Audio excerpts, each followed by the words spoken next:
Hello and welcome to Slate Money, your guide to the business and finance news of the week. I'm Felix Salmon. I'm here with Emily Peck. Both of us work for Axios. Hi.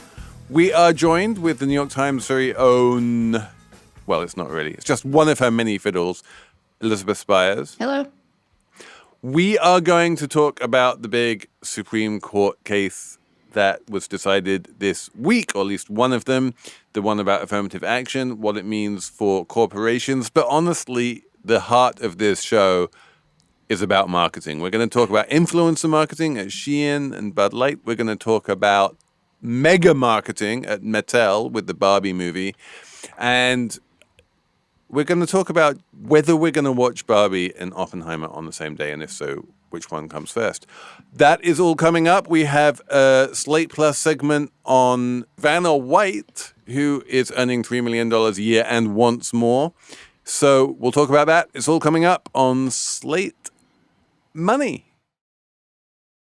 In moments of stress, it can feel like there's nowhere to turn. The good news is you're not alone, and there are resources to help support you.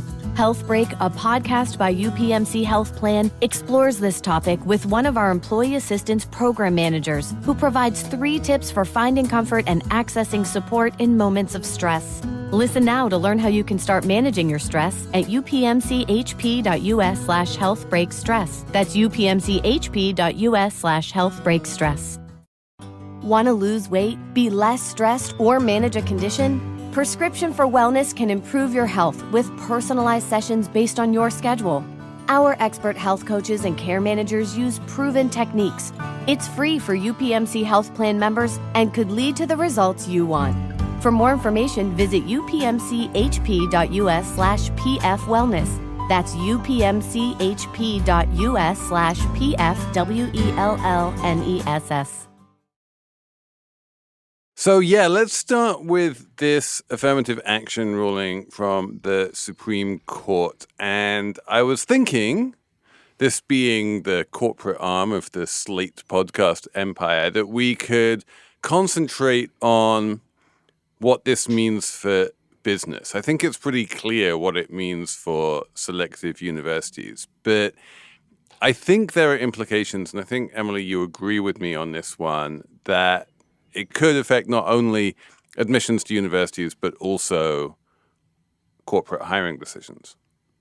Yes, exactly. I think maybe there's 2 different kinds of impacts for business real world purposes. First would be the most prestigious schools would be graduating fewer people of color, which would mean fewer in the pipeline just naturally. And that would have all kinds of downstream consequences. One of the justices brought up a really big one, which would be in medicine, which already has very few Black doctors. And there's all kinds of research and studies that show Black doctors, for Black children, Black babies, and mothers, having a Black doctor can make a life or death difference. Or, just in regular business hiring, you're going to hire fewer people of color because they're not coming out of the same, university pipeline as usual. There's a second business consequence that's more murky at this point, and that is what happens to corporate diversity hiring programs and initiatives. And I think that's a little more unclear, and we should probably talk about that. So, yeah, in terms of the first one, I think, number one, you're absolutely right. There are a lot of companies who love the whole credentialism system and think that if you graduated from Harvard, then ipso facto, you're, a highly desirable potential employee. I have been arguing against this for as long as I can remember. And if this goes a little way, if this helps corporate DEI departments to help persuade HR departments that they should not just be looking at selective universities and they should be looking at the full range of colleges, or maybe even people who haven't gone to college at all when they make hiring decisions, that would be amazing. But you're right that certainly among the, elite or the companies who like to think of themselves as hiring only the elite, then this is bad news. But you're right that the bigger, broader question is like there's something in the water now. A woman who was a manager at Starbucks just got a $25 million jury award after she got fired and claimed that it was because she was white. And the actual award was $600,000, and then there was an extra $25 million of punitive damages. And clearly, that like juries feel, or at least some juries feel, much the same way that the Supreme Court does about this. There's definitely a feeling that there is, anti-white sentiment in woke corporate America, and companies are going to be worried about getting taken to court and potentially losing, even if they appeal all the way to the Supreme Court. Yeah, I think, one of the big problems with this is that it's murky in terms of how eliminating race-based consideration might translate into a corporate environment, because a lot of DEI initiatives are not necessarily, or more, informal. It's not just a matter of reaching quotas. And the conservative talking point about affirmative action is that it's just a matter of saying we're going to have this many hires that check a diversity box. And they're not really clear about what the criteria are. So, well, but that wasn't the case in this case, right? It wasn't that the universities had any kind of quota, and yet they were still not allowed to take race into account. Yeah, but I'm pushing back on your point that, there's something in the water and that people don't like wokeness in these scenarios, because affirmative action has majority support from most Americans, and that's most Americans, not just most liberal Democrats. Is that true? I mean, most of what I've been reading says that the polling shows that Americans don't support race-based college admissions. The polling we saw that in California I've seen, with their specifically referendum. When you talk about affirmative action in colleges, there's majority support for that. I think, it's part of it is poll design and how you ask a question. There's certainly a way that you can ask a question about racial considerations in hiring or college admissions that frames it a little bit differently and doesn't specifically talk about affirmative action. But affirmative action as a policy does enjoy majority support from Americans. But in any case, this is not a question of like democracy. This is a question of the judicial system. And there's definitely, as we've mentioned many times on the show in the past, this like increasing anti-woke sentiment, even if it's a minority sentiment. But people are becoming more aggressive, and they're becoming more aggressive about taking companies to court. And it is almost certain, I think, that the louder a company proclaims the strength of its commitment to DEI principles, the more likely it is that they're going to wind up getting taken to court by someone claiming that this is, illegal, or that they were discriminated against. And no one wants to have that court fight, whether or not they're going to win. And increasingly, it looks like they could even lose. Yeah, I think this decision is really bad for corporate diversity initiatives. First, to pull on the string of what Felix said, I mean, companies are conservative. They're fraidy cats. They're not going to want to go out on a limb for something like this. And already there's been backlash to some of the diversity initiatives, pushed forward after George Floyd's murder in 2020.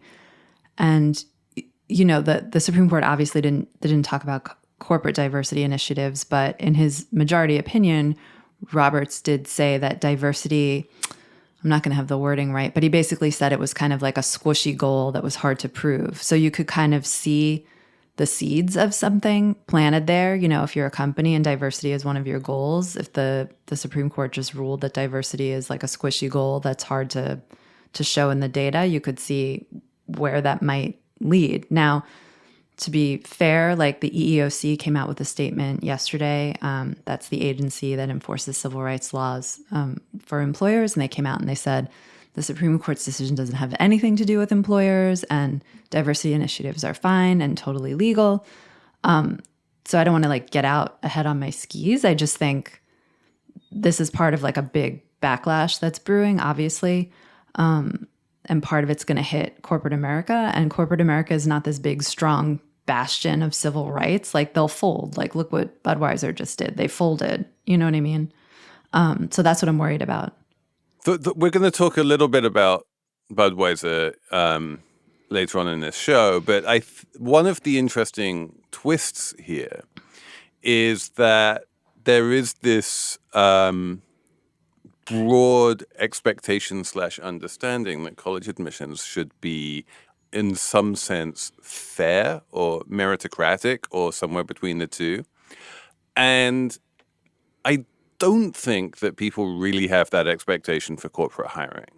That hiring decisions they always feel so weirdly random and idiosyncratic that, possibly you could make an argument if you have like a complete hiring machine situation going on, like, if you're hiring for Amazon warehouses or something like that, and you're hiring people by the thousands.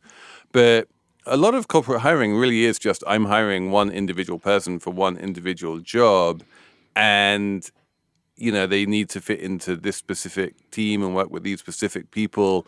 And I think the flip side of what we just saw from the Supreme Court is that the Supreme Court, and we've seen this from both Democratic nominated judges and Republican nominated judges, has become much more corporate friendly over recent decades. And if corporations just come out and say, look, we can hire whoever we want, that's up to us, that's our prerogative, I think that's a conservative argument that could actually win. Well, but with who? I mean, there's, I guess, when you take into consideration that most hiring managers are, they skew white and male, and a lot of corporations, maybe that's true. But, when we're talking about equity initiatives and race-based considerations specifically, which is what the Supreme Court ruling is about, those sort of things, I agree with Emily that it could get a little bit squishy in terms of how you define that. But we have a lot of data that says that race comes into hiring considerations, even in the absence of DEI initiatives. And one good example is, it does. Yeah. I mean, like that's why DEI initiatives exist, right? I mean, I don't think, that's the whole point. And the question is, do corporations have the prerogative to hire whoever they want and to do so, with written down DEI initiatives? I think the big risk here, just to be clear, is that DEI initiatives are going to become hidden and secret rather than out and proud. And that corporations aren't going to stop doing them so much as they're going to stop talking about them. And if you stop talking about them, that itself is, bad for DEI broadly, because the more that we talk about it and the more that we embrace it, the more normalized and a good thing that people understand it to be. And I think the risk here is that corporations, it's not so much that they're just going to stop doing them, but that they're gonna say, like, we just don't want to give a bunch of red meat to the kind of people who are inclined to sue us for this kind of thing. Yeah, I mean, it's too early to say, obviously, what happens in corporate America because of this decision, but this is not a good decision for diversity in hiring. And I think there are plenty of companies that would probably like to toss out the whole notion of diversity in hiring. Like, Felix, you're saying they'll take it on the down low or something. They'll do it quietly. But I think a lot of companies will take this as an opportunity to just do less. Because there was a lot of dissatisfaction, I think, with the increase in efforts around diversity post George Floyd. You hear little whispers here and there, even in media, which has made a really, really strong effort to hire, a lot of people who different races. So I just think this is like a great day for the racists. Yeah, I think what it may do is give smaller employees who don't really understand EEOC protections in the first place or have some general idea of what they're supposed to do an excuse to discriminate and violate EEOC protections because they think it's the same thing. Slate Money is sponsored this week by Wondery, which makes a podcast called Business Wars. Business wars come in all manner of shapes and sizes. For instance, in this season, there's Haagen-Dazs versus Ben & Jerry's. Think going back to 1983 when Ben Cohen and Jerry Greenfield need to withdraw their remaining cash before the sheriff seizes it. Or think 2010 for another business war, the fast fashion wars of brands like Zara and Forever 21, which got caught up in all manner of scandal when there was a series of deadly tragedies at factories in Bangladesh. Hosted by David Brown, Business Wars is an award-winning podcast that tells the stories of some of the greatest business feuds of our time. So follow Business Wars wherever you get your podcasts, or listen ad-free on the Amazon Music or Wondery app.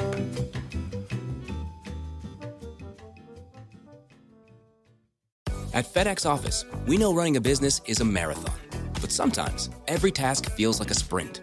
Design the product catalog, pick up the new boxes, print the business cards, notarize the lease, put out 20 more yard signs. It's a lot. Luckily for you, FedEx Office is here to help turn your ideas into reality, so you can stop running yourself in circles and start concentrating on the important things, like deciding what's for lunch. Visit your nearest location or office.fedex.com to get started. FedEx Office. This episode is brought to you by Jarrow Formulas. Say probiotics, and you think of gut health, right? But did you know our vaginas could benefit from probiotics too? Jarrow Formulas Femdophilus has 2 strains native to a woman's body, 1 billion CFUs, and is clinically studied to help balance yeast. So if your vagina is feeling a bit out of whack, try Femdophilus. Shop Jarrow Formulas, JARROW Women's Probiotic at Amazon. These statements have not been evaluated by the Food and Drug Administration. This product is not intended to diagnose, treat, cure, or prevent any disease. Okay, I need to ask you two, Emily, on a scale of 1 to 10, how caught up in Barbie fervor are you, and will you be watching the movie?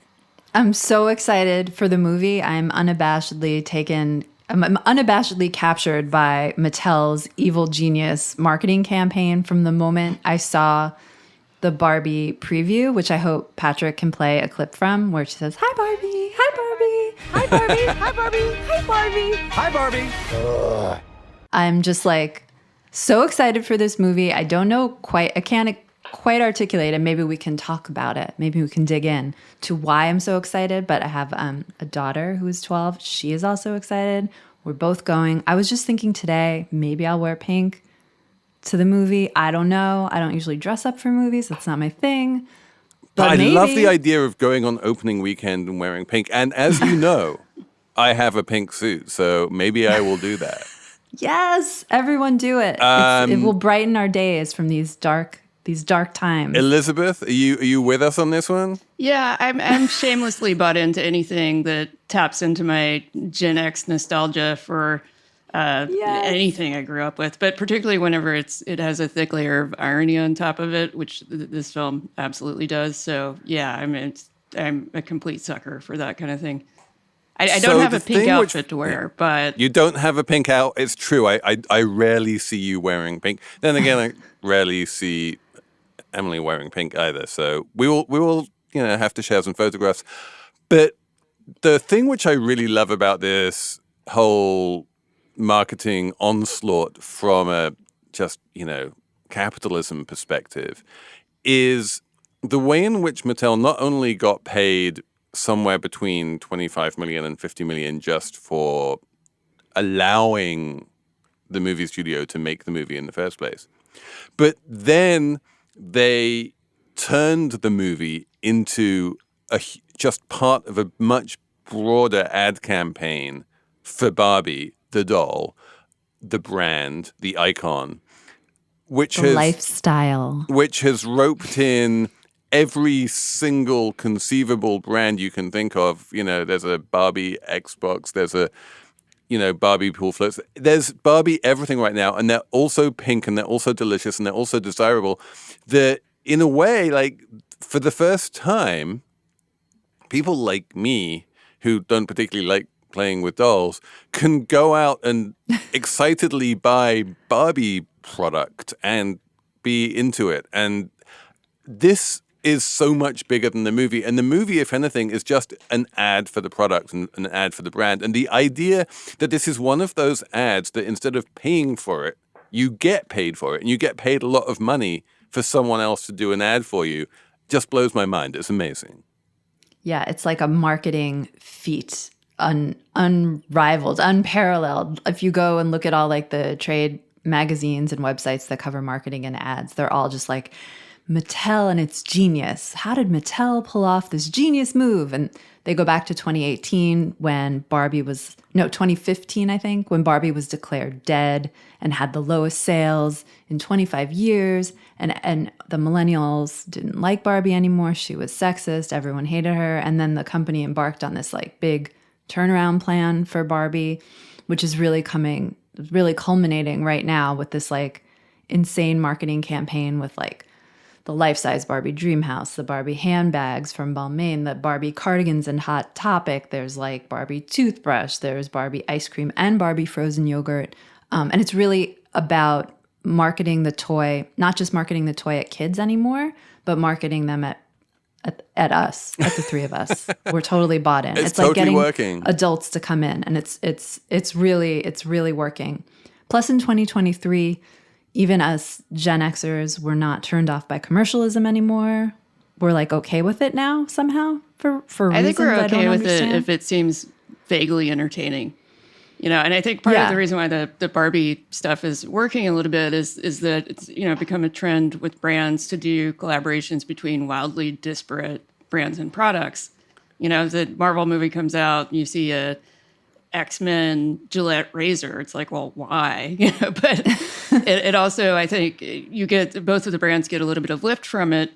And in the case of the Barbie stuff, I think this has been an opportunity for a lot of CMOs who need to check a creativity box to just put crazy ideas out there and get them funded. So some of it, I think, is just about incentives in advertising to do really high concept stuff and these crazy collaborations because they do get a lot of buzz. I mean, the Airbnb Barbie Dream House has been covered so many times already. And that seems like an expensive thing to do. But when you look at all the earned media it gets, it makes total sense. And just like the think pieces on Barbie too, like the New York Times last weekend's paper, they had a huge spread on the Barbie dream house and they took it really seriously. They went back to the first dream house and they were like, at the time the first dream house launched, women couldn't even get mortgages, and they sort of like laid out the history of like women buying houses with the Barbie dream house and made it this very feminist thing where the first dream house had no kitchen. Big deal, right? Because little girls heretofore had been given doll houses with kitchens because, that's where they'd be working in the future kind of a thing. And just, the proliferation of think pieces, the earned media, it's really... Well, it's a really successful rebranding, though, too, when you consider the 2015 criticism that Barbie was very retro in a bad way and bad model for, young girls. Now the whole narrative is that actually Barbie is a feminist icon. And they were able to do that with just the run-up to a movie product. That's an incredible control and change of the narrative. I haven't quite gone so far as to buy into the idea that Barbie is a feminist icon. I do think you haven't seen Computer Programmer Barbie. I do think that hiring Greta Gerwig to direct the movie was a stroke of genius because she has that ability to be kind of third wave about these things, and be sort of a little bit beyond reproach while also not being remotely strident or on message about, I'm sure I haven't seen any reviews. I don't know if anyone has really seen the movie yet, but I'm sure it doesn't have some deeply divisive message. It's going to be a very fun, fluffy summer movie and it's going to be enjoyed as such. And that's awesome. We really need this. We need Barbie right now. So the Supreme Court's bringing darkness and Barbie is bringing light. I just need to ask you, Emily, are you going to do the double bill of Barbie and Oppenheimer? And if so, which one are you going to see first? Our producer, Patrick, asked me about this, and I'm embarrassed to say I didn't even know at all anything about this. Christopher Nolan's Oppenheimer comes out the same day the Barbie movie comes out, and it's some like big prestige bummer movie about the guy who invented the nuclear bomb. And I will not be seeing it at all. There are internet memes now of Oppenheimer Barbie crossovers that people are making. There was one with a big pink cloud, and it was just a shot from some still. And Barbenheimer. yeah, I'm totally going to see Oppenheimer, though, and I'll see it probably before the Barbie movie. What? On the same day? Yeah, on the same day. Yeah, I On think the that's the same day? sequence. You see Oppenheimer first, and then you see Barbie, Don't you and want then to you end go out on like and get a nice, you know. uplifting note? Exactly. So Oppenheimer, then Barbie. Yeah. Then cocktails. Yes. We hit Oppenheimer, Barbie cocktails. Perfect. Pink martinis. Cosmopolitans. That's what they're called. There are probably Barbie branded cococktails out there. I'm sure there are. See that. But no, it's been a few years since I was unabashedly drinking Cosmos, and I feel like I should go back to those days. Let's talk about the other end of the marketing spectrum, because Marketing fail.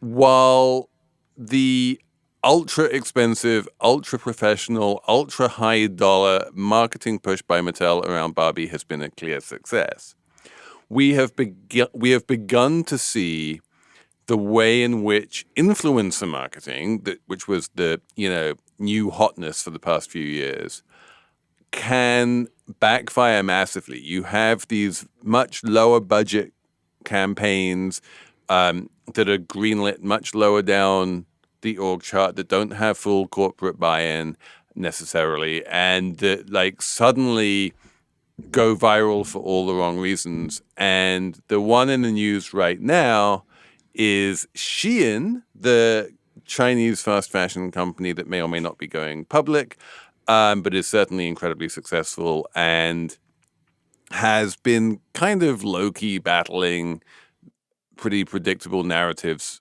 which surround all fast fashion companies about how its clothes are made in sweatshop conditions. And some bright spark at SHEIN decided that the way they were going to battle this narrative was to fly a bunch of influencers that no one had ever heard of over to China, show them the factories, and get them to do TikTok saying, I saw these factories, and everyone there seemed very happy, which they did. And then everyone just said, oh my God, this is ludicrous, and pounced on them. And then as far as I can make out, very few people sort of organically saw those original influencer videos, but everyone saw the backlash videos and the backlash think pieces and how, it wasn't working. And the thing that made me think of was, and, we mentioned this earlier, the Bud Light campaign with Dylan Mulvaney, which again was just like, they sent this trans influencer like a can of Bud Light with her face on it. And then suddenly it created billions of dollars of earned media in the wrong direction that everyone got really angry about. And is this the first indication that influencer marketing campaigns are possibly much more volatile and much more dangerous than people had really realized?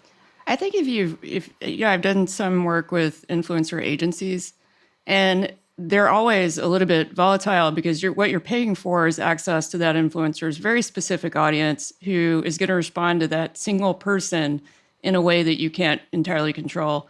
And, for influencers who have a ton of followers, in the millions, they get really strict creative briefs about what they can and can't do. And sometimes things are very scripted.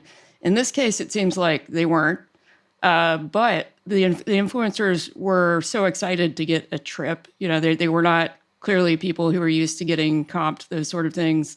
And so I don't even think they had to push them to be effusive about, what was happening in the factories. I think they did it organically because they felt like they were being treated really well.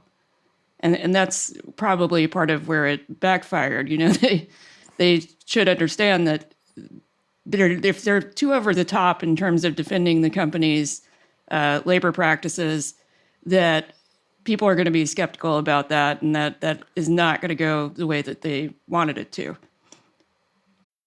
This episode is brought to you by Vonage. Is your business ready to integrate live video chats into your app? The Vonage Video API makes it simple for developers to build custom solutions that make sense for your business. From providing faster tech support and better customer service to hosting more productive meetings and classes, live video enhances every conversation. Go live on your terms with Vonage. Learn more at Vonage.com. The hit series Claim to Fame is back on ABC. From executive producers of Love is Blind and hosted by superstar brothers Kevin and Franklin Jonas, watch and play along as these new celebrity relatives do whatever it takes to keep their famous family a secret. Don't miss Claim to Fame, new Mondays at 8, 7 Central on ABC and stream on Hulu.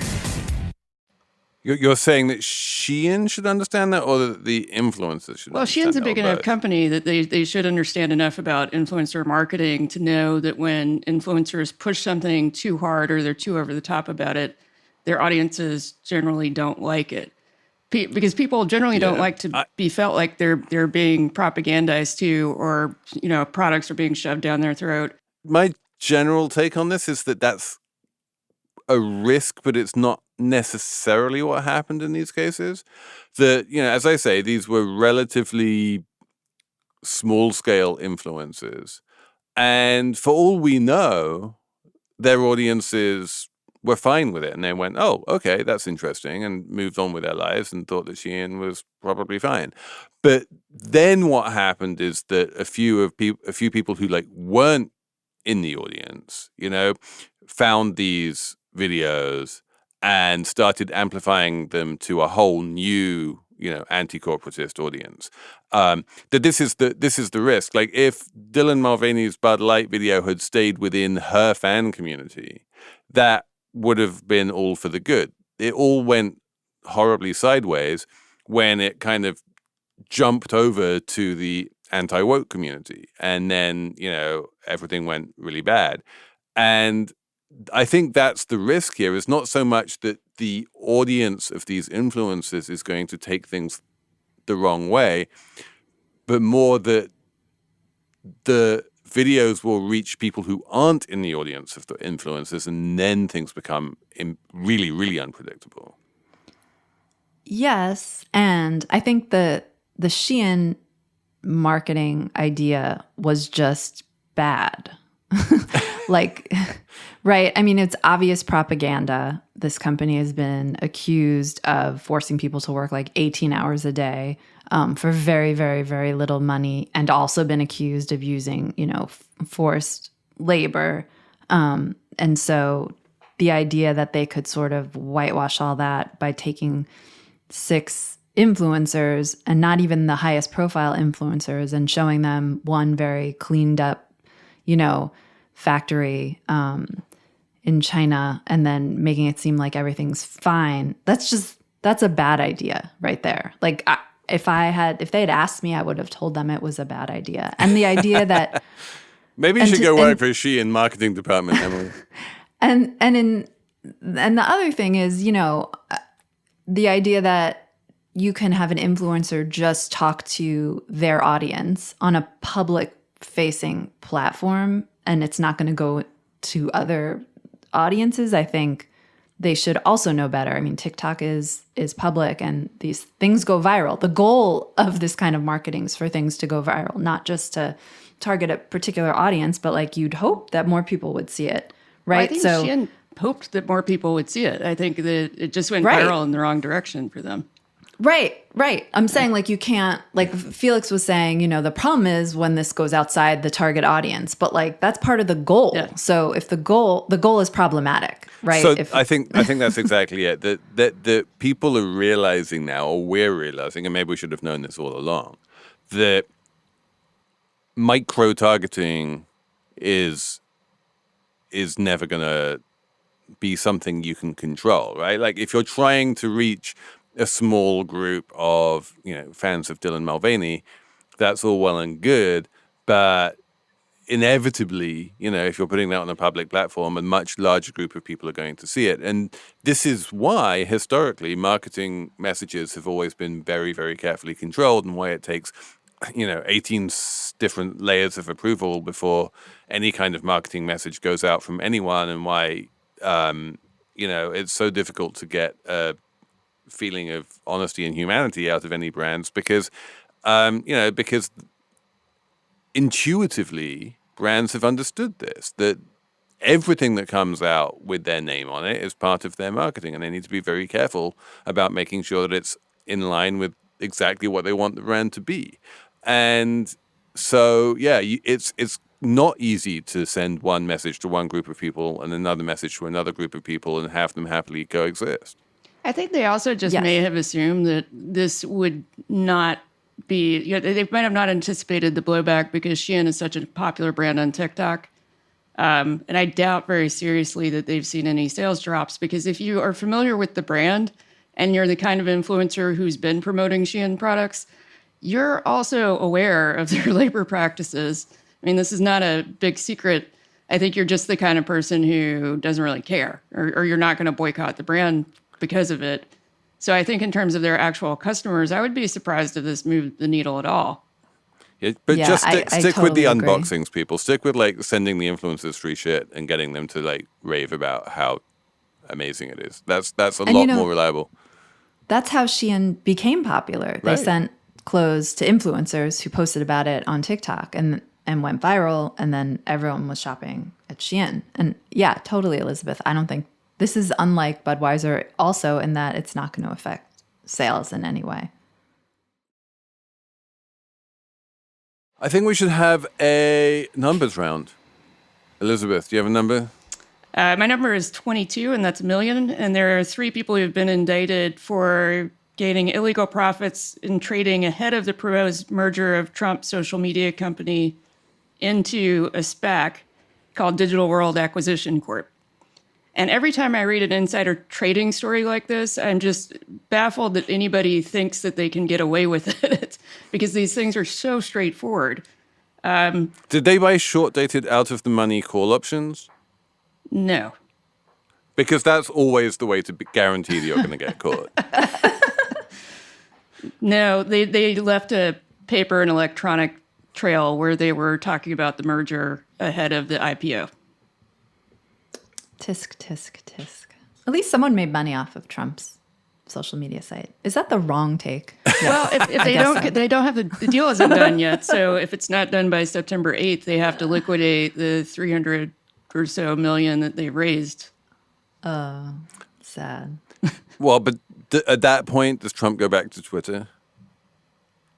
That's why I have the take, because I want Trump to just stay on Truth Social. I don't want him to come back to Twitter. Though I'm almost done with Twitter, to be honest. Yeah, same here. Emily? Okay, get ready. I'm ready. My number is 4. That's the number of words in the sentence, Livy rizzed up baby Gronk, that I did not understand. That's 5 words, technically. I'm like, that's a 5-word sentence right there. Nope. Listen again. 4 is the number of words in the sentence I did not understand. I understand the word up, okay. but I did not understand Livy, rizzed, or baby Gronk. But like together. really, if baby Gronk is one thing, then rizzed up is one thing. Really, it's like a 3-word sentence in that sense. In that case, not a 4-word sentence. Well, should I You should tape it again? I feel like we should talk here? about this sentence because it's an important sentence. Yes. So, Livy rizzed up baby Gronk. That is something Felix brought up last week. I don't even remember exactly why he brought it up, but I was like, I don't even know what that means. And then I thought about it and I was like, I shouldn't be so closed-minded. And then our producer, who I've mentioned 3 times already in this show, sent me a link. So he sent me a link called Livy Rizzing Up Baby Gronk Explained, which I read. And now I understand what all the words mean. And I can explain it to you, the audience, if you like. Do you want to know? Wait. I mean, I know what it means. I do too, but I think I feel like the audience deserves an explanation. A lot of people don't. We're terminally online people, so. But this is the question. Before we explain what Livy rizzed up baby Gronk means, why would anyone need to know this?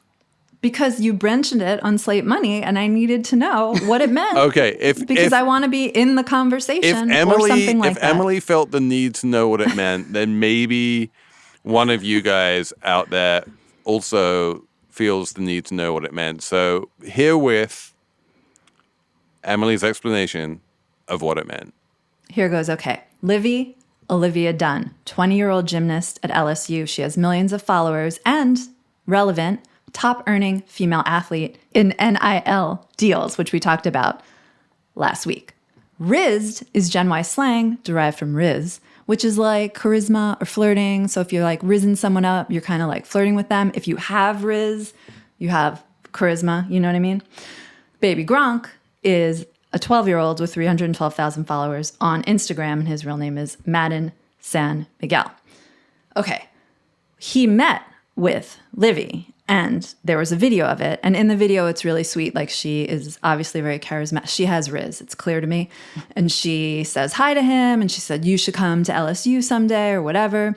And he posted a YouTube video of it, which he titled, Livy Dunn Knows I Got Rizz, which now all the audience listening understands what that means.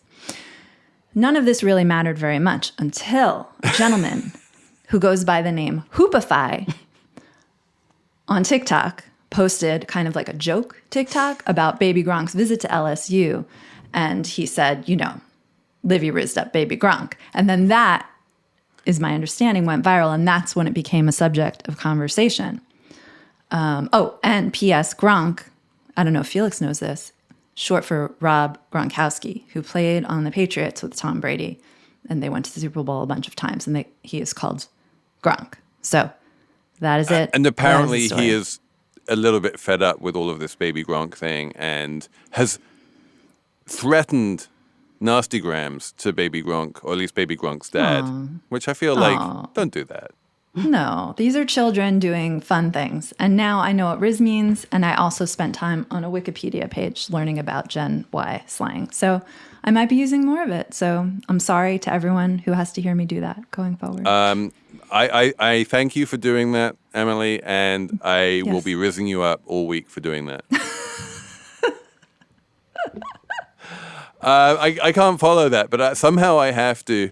My number is 64 billion, which is the number of dollars by which the Bureau of Economic Analysis apparently got the GDP number wrong when they came out with first quarter GDP in April. At the end of April, the advanced GDP estimate for the first quarter came out. They said that it had grown 1.1%. This week, there was the third estimate for first quarter GDP, and they said 1.1%. What were we thinking? No, in fact, first quarter GDP grew by 2%.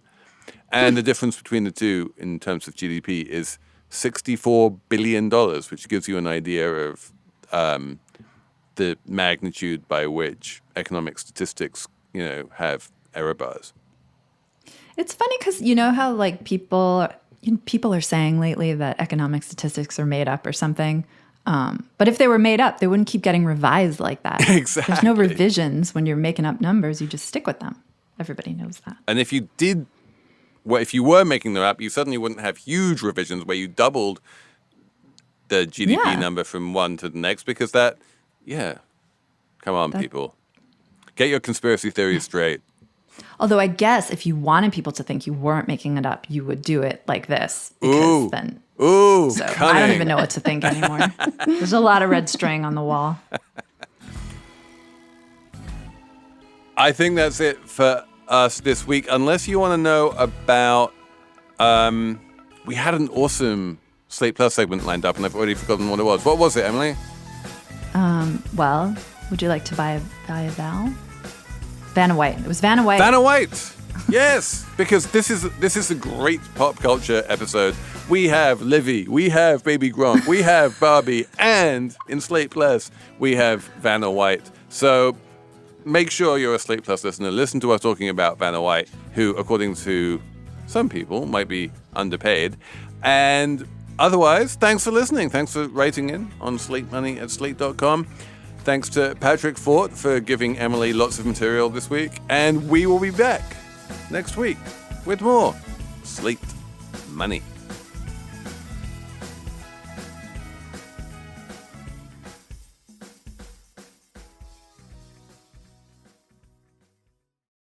Holidays are here again, the Bargain King is your best friend. With deals so good, you're gonna win. Holidays are here again. We're We're celebrating Ollie Days, where the cheap gets cheaper. At Ollie's, we're celebrating our once-a-year customer appreciation bargain bonanza, where everything in our store is 15% off. And we mean everything. Ollie Days absolutely ends Sunday, July 2nd. Ollie's! Good stuff, cheap! Ollie Days are here again. The Bargain King is your best friend. With deals so good, you're gonna win. Ollie Days are here again. We're celebrating Ollie Days, where the cheap gets cheaper. At Ollie's, we're celebrating our once-a-year customer appreciation bargain bonanza, where everything in our store is 15% off. And we mean everything. Ollie Days absolutely ends Sunday, July 2nd. Ollie's! Good stuff, cheap!